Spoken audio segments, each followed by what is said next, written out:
igikorwa cyo kurondera impembo n'agashyirukabute ku bakozi kirabandanya naho gihura na mikoro make igihugu gifise, ariko no mu Kirundi naho twari dufise amikoro make, no mu Kirundi bavuga bati duke dukehanira abankana. Nico gituma tugerageza kurondera ingene abakorera leta bose boronka agashirukabute canke agahembo kangana. Ubu n'abakukuruke n'abariko baregereza imyaka yo gukukuruka turiko turakomeza turaba ingene boronka ikibatunga mu buzima bw'izabukuru, mukamubona ko intambwe ya mbere igira itangure gutegwa.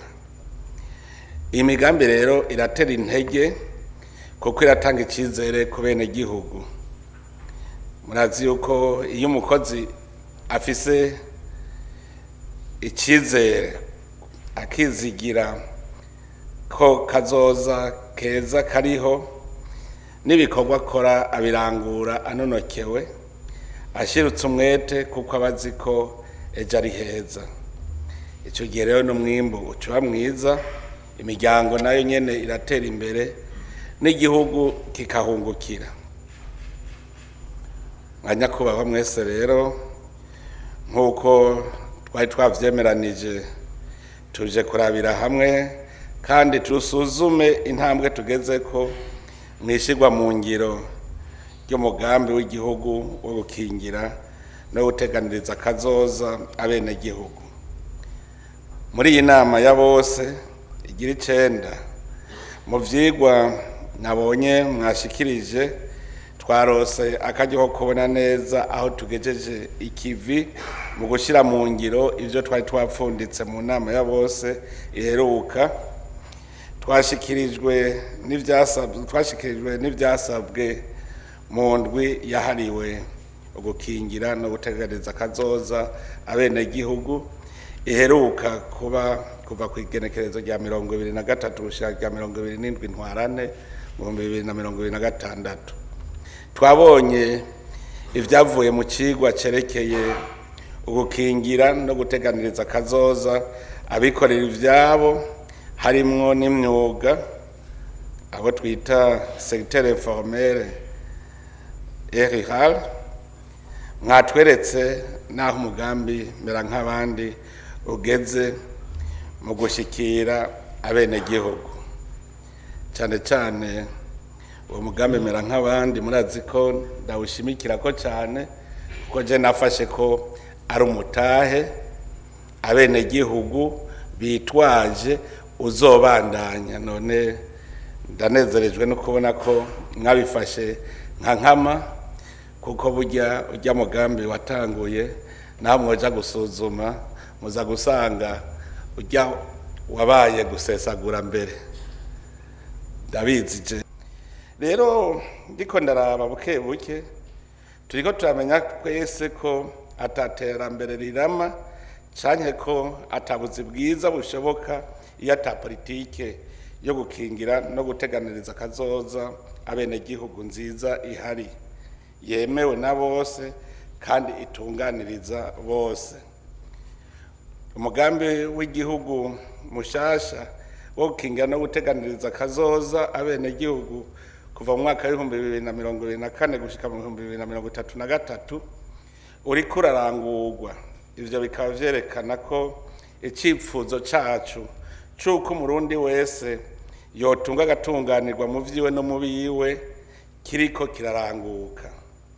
Uwo mugambi nta numwe ukumira, n'umugambi wa bose ukingira abene gihugu mu mice yabo itandukanye.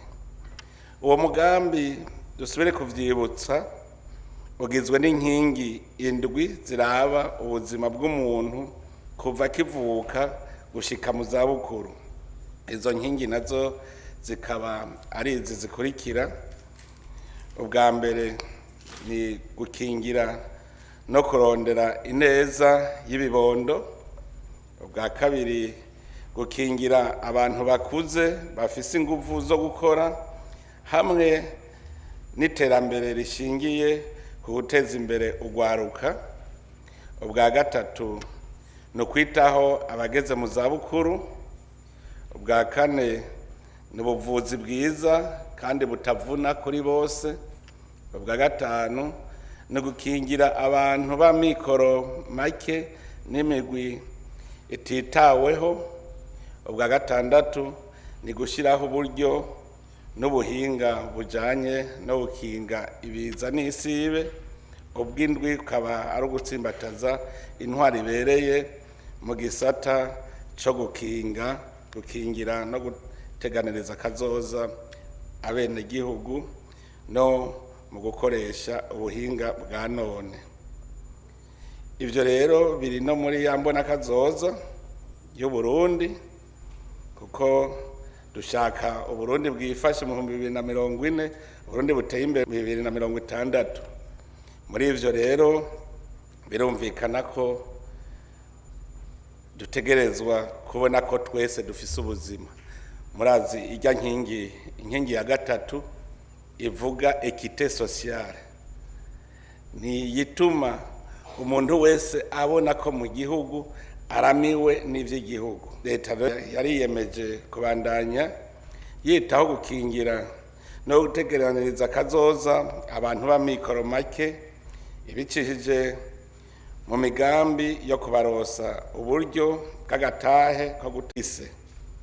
Muri intumbero nyene leta iriko irakurikiranira hafi ibikorwa mukuru yiyemeje, nko gushiraho ryatororokanirizo rimwe rudende ryerekeye abafashwa n'umugambi w'igihugu wo gukingira no guteganiriza akazoza abanyagihugu, hamwe no gushyiraho ubuvuzi bubereye kandi butavuna ku munyagihugu wese.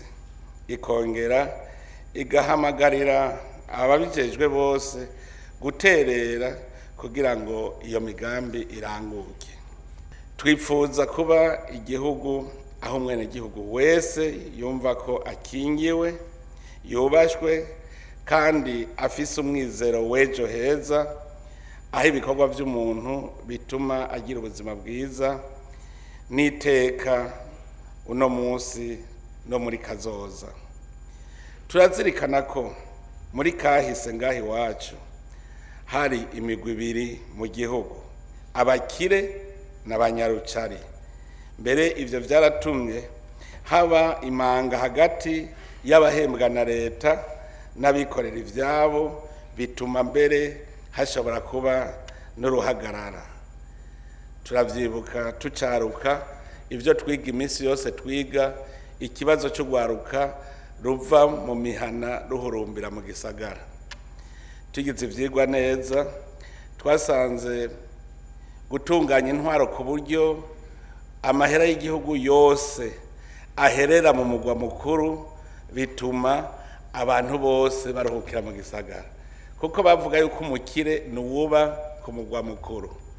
Umwana avutse yavuga ati nje kuba umuboyi wo gukorera leta kugira nawe aryeko. Umwana w'umukobwa ati nje kuba umuyaya wo gukorera leta kugira aryeko. Uwundi ati nje kuba umushoferi w'imodoka itwara gukorera leta nawe aryeko. Ingaruka zavyo haca habura abakora ibikorwa bigwiza umwimbu, bose bagaca baja mu byo twita service.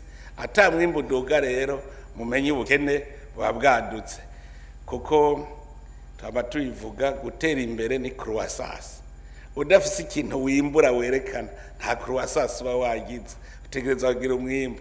None rero bose bahurumbiye kuba abanyezamu, kuba abaplanto, kuba bose bakorera leta, murumva yuko iterambere ntirishoboka. Uno munsi rero nico catumye twiyumvira ujya mugambi wo kwegereza ubutegetsi abenegihugu, kugira ngo ivyo bakenera vyose amahera y'igihugu, kuko noneho ni principe tuvuga répartition équitable des ressources de l'État. Novuga intara zose zitegeza kubona ko zashikiriwe. Nico gituma rero ubu muri ujya mugambi wo kwegereza ubutegetsi abenegihugu twafashe ko intara yose izana imigambi, ikomine ikazana imigambi, kugira ngo imigambi yose ikoregwe hariya mu bene gihugu, gutyo twese ryaterambere ridakumira kandi rirama niho rizoba rivuye. No munsi rero turifuza gukura ubudasa hagati ya bose rimwe, umuntu wese akaronka ibimukwiye ku rugero rwiwe. Nico gituma ku bwanje nifuza ko umwe wese yotanga ibihuye n'ubushobozi bwiwe, umwe wese akaronka ibijanye n'ivyo yakoze.